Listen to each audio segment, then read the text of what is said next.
Leo tena nimerejea hapo kwa mara ya pili. Mambo vipi wa ndugu zangu wote ambao wananifuatilia katika channel yetu ya Mleno. Leo nina jambo la kuzungumzia. Hilo jambo ni kwa sababu ya wasanii Afrika. Unajua watu wengine hawana respect ya kuheshimu wasanii wakubwa katika dunia hii.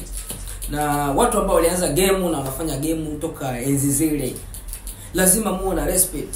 Hapana msanii wa kizazi kipya mtoka sasa hivi unaweza kuwadharau Wakongo wa muziki Afrika.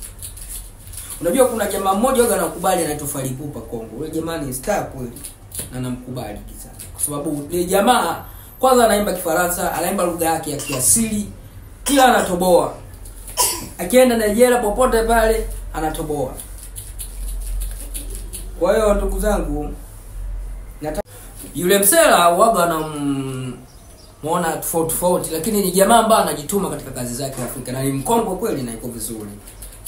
Ana perform live, yuko fresh, kwa hiyo popote pale anapoenda yuko fresh. Anapiga rumba za kweli. Jamaa Fally Ipupa namba 1. Namkubali sana. Nataka nizungumzie kuhusu swala la sakata la wasanii wa Kitanzania. Tanzania kuna watu wanajituma kimuziki sana. Ila watu wanaendelea kuwaponda watu ambao wanajituma katika muziki. Na ni Wakongo pia wanajitahidi katika masuala ya muziki. Kama Diamond.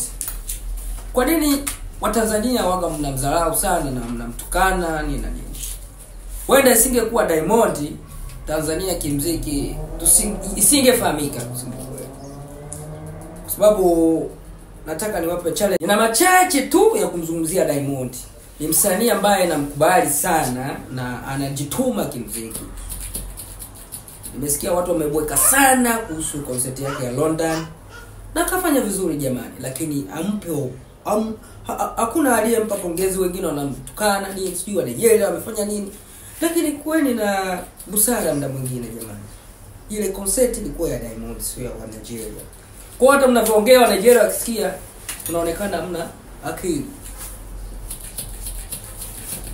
Sipo huko, nataka niwaambie kwamba kuna wasanii wadogo hasa wale ambao yeye Diamond kawatoa ambao wanafanya vizuri. Kama wakina Hamo, wakina Rayvanny wanafanya vizuri. Ila hawana respect. Wengine wao ni masnitch. Sasa sio maisha ya msanii. Kumbuka alipotokea. Sasa bwana nataka nizungumzie. Acha msanii akafanya kazi zake, msinkatishe tamaa jamaa. Ule jamaa anajituma. Kwanza kumbukeni katoka wapi? Tandali, kafanya mambo mengi. Kapitia mateso magumu, katoa watu nini. Kuweni na heshima wasanii ambao mmetolewa na Diamond. Wengine msio masnitch. Nawapenda sana na mnafanya vizuri nyewe. Na kila mtu anapiga ngoma zake. Lakini usitaki kuwa kama Diamond. Na ndio maana mnafeli. Nina ushauri upande wa Hamu na nina ushauri upande wa Rayvanny ambao mmeanza kufungua malebo zenu na mjao vizuri. Sitayaongelea leo, nina nuta. Ila nataka niseme jambo moja kwamba jamani Tanzania tunaomba mjitume. Mjitume, mjiweke nafasi yenu kama muziki wa Afrika. Shukrani sana, msiwe mambo kuponda. Machawa wanakuwa wengi. Jamani punguzeni uchawa, wapo wengi. Kwa hiyo nataka nizungumzie. Mtajiuliza why Grammy leo kapanic. Naongelea tu kwa uchache, sijatukana mtu ila nawaambia ukweli. Mheshimu wasanii na mheshimu watu ambao wana discipline. Lazima kwenye katika media nani, hata katika kuongea msanii unatakiwa uwe na discipline. Na mheshimu wa management wenu. Sio tu na unalopoka kwenye manili kama una akili timamu. Ushavuta mabange, unataka uongee mambo yako. Tafadhali nawapenda sana. Tupo wote.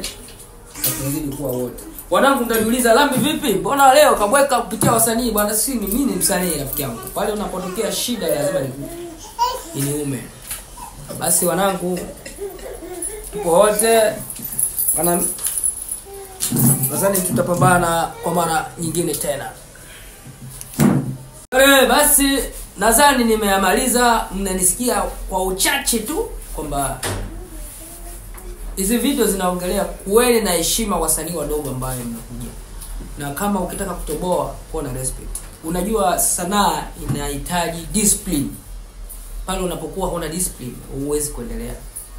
Na wengine mnadanganya nishakuwa na hela, tajiri, wakati una njaa, una matatizo. Jamani, jitieni nafasi zenu. Nawapenda sana ndugu zangu. Ni Mlelo hapa.